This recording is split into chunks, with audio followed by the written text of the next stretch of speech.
Meus amigos, muito bom dia a todos vocês, saudações rubro-negras a todos. Estamos iniciando uma semana que eu espero que seja belíssima para todos, inclusive amanhã, terça-feira, estamos iniciando de fato a trajetória do Flamengo, a jornada esportiva do Flamengo no ano de 2021, porque amanhã o Campeonato Carioca vai começar. Em meio a isso tudo, os companheiros do Internacional ainda chorando bastante, ainda lamentando bastante, dizendo que foram roubados, sem que, na verdade, explicitem quem lhes roubou. Preciso que realmente se faça uma reflexão sobre isso, porque quando você se diz roubado, alguém te roubou, e naturalmente você precisa apontar aquele que cometeu o crime. E ninguém diz isso, ninguém fala realmente o que aconteceu, deixam ali subliminarmente, entre linhas, que havia sido o Flamengo que lhes roubou. Tem até umas conjecturas muito importantes, que o Flamengo havia apagado um bicho. Isso foi que o Abel, vocês viram os áudios, vocês viram as cenas engraçadas do Abel, dizendo que o Corinthians estava jogando muito em função de um propenso pagamento de bicho por parte do Flamengo, que está muito longe de ser ilegal, caso realmente tenha acontecido. Não sei se aconteceu, mas se aconteceu também, eu não veria nenhum problema. O Corinthians realmente atuou muito bem. Então, em meio a tudo isso, o Campeonato Carioca vai começar, mas a torcida do Flamengo realmente tem debatido muito sobre um tema que eu quero comentar com vocês aqui e queria a opinião de todos. É um tema muito polêmico, porque tudo aquilo que envolve o nosso goleiro Diego Alves suscita uma polêmica incrível. Meus amigos, a verdade é que o Flamengo já padece, no meu entendimento, por uma falta de um grandíssimo goleiro, desde aquele problema que o Bruno criou para a vida profissional dele e criou para nós também. Realmente acho que depois do Raul e depois do Júlio César, o Bruno foi o único goleiro que de fato era uma unanimidade na torcida rubro-negra. Nos últimos anos padecemos muito com o Paulo Vitor, vocês se recordam disso. Depois nós contratamos o Muralha, que havia se destacado muito no campeonato pelo Figueirense, e no ano de 2016 ele fez um belíssimo campeonato pelo Figueirense em 2015, e no ano 16 foi espetacular como goleiro do Flamengo. Tanto isso é verdade que foi até convocado para a seleção brasileira. E aí vem aquele fantasma realmente de aquele que vai para a seleção brasileira retorna, como foi o caso do Everton Ribeiro esse ano, como foi o caso do Isla lá na seleção chilena. Aquele que vai para a seleção retorna em uma fase. Aconteceu até com o Juanzinho, não sei se se recordam disso. Juan, lateral esquerdo, estava jogando muito, foi para a seleção, quando voltou nunca mais jogou o futebol que havia lhe destacado. Então o Muralha chegou a ser convocado. Quando ele voltou em 2017, vocês se recordam disso, a trajetória dele foi péssima. Como o Muralha nos fez sofrer aquele ano, e como nós também, em função de tudo aquilo, lhe fizemos sofrer, em função de toda a pressão que lhe impingimos. Ainda me recordo daquele embarque lá para jogar contra o Júnior Barranquilla, e a torcida foi lá para se despedir do time, e ao invés de fazê-lo, aproveitaram para poder massacrar o Muralha naquele embarque. E o César acabou substituindo. O César, que estava afastado sem jogar uma partida há muito tempo, entrou ali e realmente foi um grandíssimo goleiro. Nesse ano também, de 2017, chegou o Diego Alves. E aí todo mundo dizia que o time do Flamengo era completo e que se o Diego Alves viesse para o Flamengo ia conquistar tudo. Acho até que no início, quero me recordar aqui daquela estreia dele, eu estava lá no Itaquerão, aquele gol que o Diego perdeu, incrível. O Jô fez o primeiro gol, e aí eu ali atrás daquele gol vi o braço do companheiro ali meio curto. Eu falei assim, pô, já chegou falhando no Flamengo. Aquele gol foi esquisitíssimo. No segundo tempo ele pega uma bola igual, só que aí ele conseguiu esticar o braço e defender a bola do Jô. mesma bola, a mesma jogada ele conseguiu defender, tomou o primeiro e depois defendeu o segundo, e aí ele entrou numa forma realmente muito importante e depois se machucou no início do jogo contra o Júnior Barranquilla. E aí vocês se recordam que o Diego Alves não podia jogar a Copa do Brasil, aí jogou o Muralha, teve aquela polêmica toda dos pênaltis, e aí o companheiro Diego Alves se machucou, se eu não me engano, na clavícula, naquele jogo, primeiro jogo contra o Júnior Barranquilla no Maracanã. E o César foi, aí teve aquele jogo contra o Santos, vocês se recordam disso, ele falhou clamorosamente lá na Ilha do Urubu, e o Muralha acabou sendo massacrado, não tinha a menor condição de jogo, e o técnico à época, o Rueda,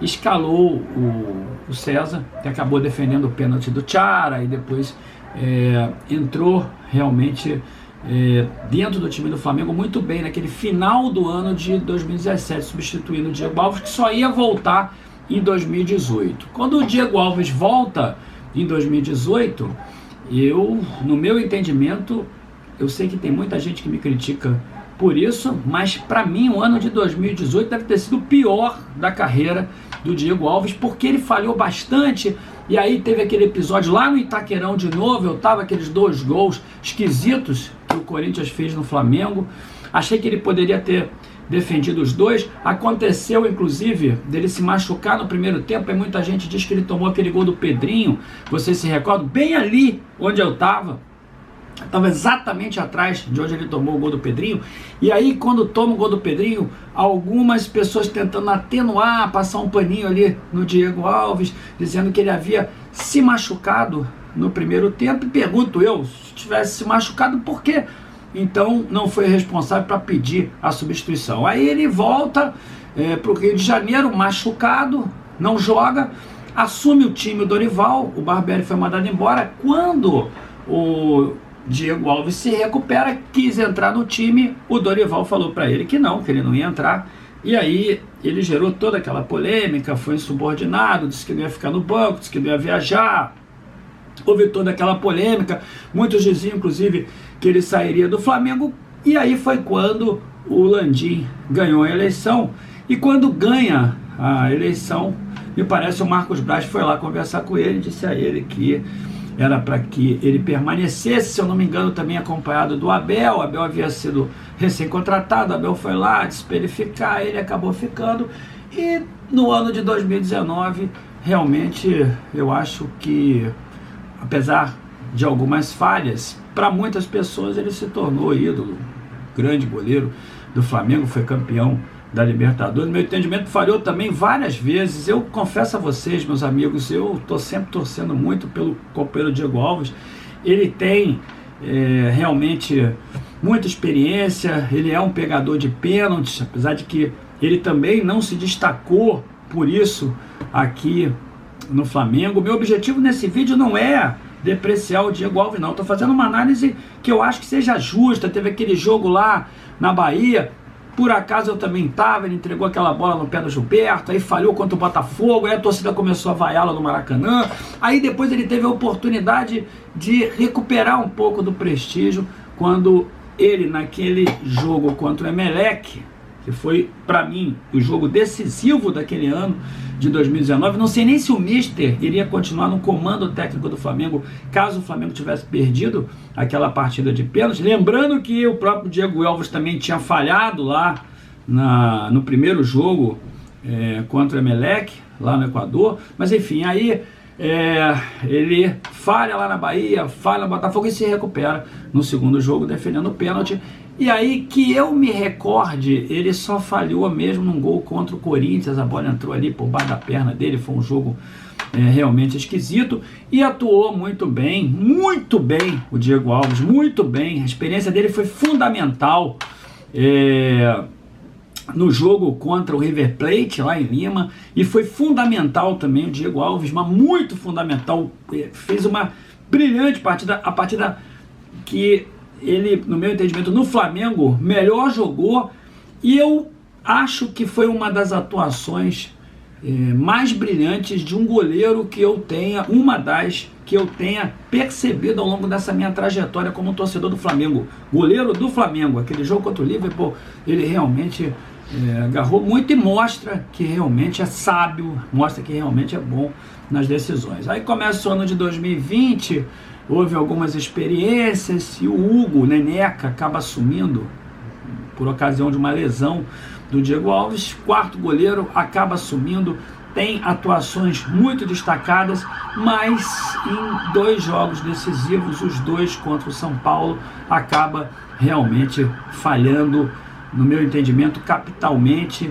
e comprometendo a segurança, comprometendo a credibilidade dele junto à torcida do Flamengo. Então eu fico pensando aqui, o Diego Alves passa por um problema de lesão. Inclusive ontem eu vi no site do Coluna do Flamengo uma reportagem sobre isso, o preparador dizendo que ele vai estar em condições plenas de atuar pelo Flamengo no ano de 2021, correspondendo à expectativa que a própria diretoria depositou nele, porque vocês se recordam que no ano passado houve uma polêmica enorme em torno da renovação do Diego Alves, uma parte da torcida não querendo renovar, uma outra parte sim, e inclusive ele flexibilizando no final tanto o pleito dele por dinheiro e o pleito dele pela durabilidade do contrato. Então, em meio a essa polêmica toda, ele se machuca 2 vezes e o Neneca, atuando muito bem, acaba falhando em partidas decisivas, o que também, para o nosso entendimento, não tenho nenhuma dúvida, é imperdoável, como aconteceu agora nesse jogo contra o São Paulo. Então aí, meus amigos, houve também agora a lesão do César, para poder acabar com tudo. O César ia ser emprestado para o Atlético de Goiânia, que me parece o clube desistiu do negócio. A lesão do César é seríssima, ele vai operar agora, no início de março. O joelho se machucou realmente gravemente, uma lesão muito delicada. E aí eu fico refletindo sobre a necessidade ou não de contratação de goleiro, porque nós sabemos que o Hugo é muito promissor, mas ele tem ainda um período de amadurecimento pela frente. Essa partida contra o São Paulo novamente prova que ele precisa realmente amadurecer muito, independente dele ser muito bom debaixo das traves, um goleiro excepcional, mas precisa realmente aprimorar os fundamentos de saída de bola, precisa ter mais tranquilidade e concentração. Aquela montagem de barreira é algo que realmente comprova a inexperiência desse goleiro. E aí a polêmica sobre a necessidade de contratação de um goleiro para o Flamengo emerge novamente. E diante dessa reflexão toda, eu cheguei à conclusão que nós temos que contratar um goleiro sim. Porque nós temos um goleiro muito experiente, que é o Diego Alves, que tem enfrentado problemas de lesão. Quando ele voltou da primeira lesão, ele tomou alguns gols que, no meu entendimento, foram falhos, inclusive contra o Racing. Eu estou sendo honesto aqui com vocês. Eu não gravo esse vídeo para depreciar o Diego Alves, não.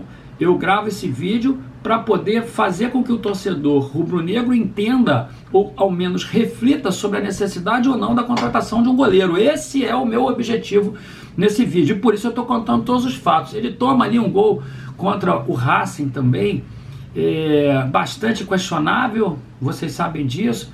O Diego Alves já mais velho, enfrentando problemas de lesão. O Neneca, segundo goleiro, precisando amadurecer. O Gabriel, inclusive, é um goleiro também que não vingou, que não suscita confiança por parte da torcida. Tomou um gol realmente esquisito no início do Campeonato Brasileiro. A torcida também não confia nele, e daí surge a necessidade, no meu entendimento, de contratação de um grande goleiro agora para o ano de 2021, porque o Flamengo tem ali naquela posição 2 goleiros que realmente não estão inspirando muito a confiança por parte da torcida, e urge a contratação de um grande goleiro ali, realmente para poder amadurecer o Neneca, para poder se ambientando com a nação rubro-negra, com a camisa do Flamengo, e também para poder produzir dentro de campo.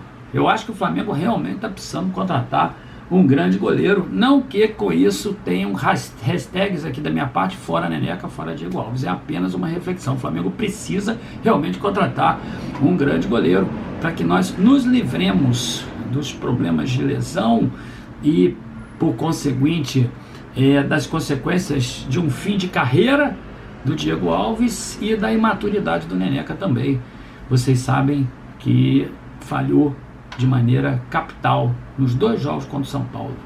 Aquele que definia o classificado para a Copa do Brasil e aquele que naturalmente poderia dar o título do Flamengo caso o Flamengo vencesse dentro de campo sem que nós tivéssemos que esperar o resultado do Internacional contra o Corinthians. E enquanto isso, os colorados continuam chorando. Meus amigos, hoje tem uma live 11h05 da noite. 11h05 da noite, segunda-feira, hoje tem uma live 11h05 da noite para que nós discutamos mais sobre tudo isso. Então, finalizando, não é objetivo aqui de depreciar o Neneca e nem o Diego Alves, apenas no meu entendimento, depois de muita reflexão, a necessidade que urge de contratação de um grande goleiro. Até mais tarde, 11h05 aqui no canal. Saudações rubro-negras a todos.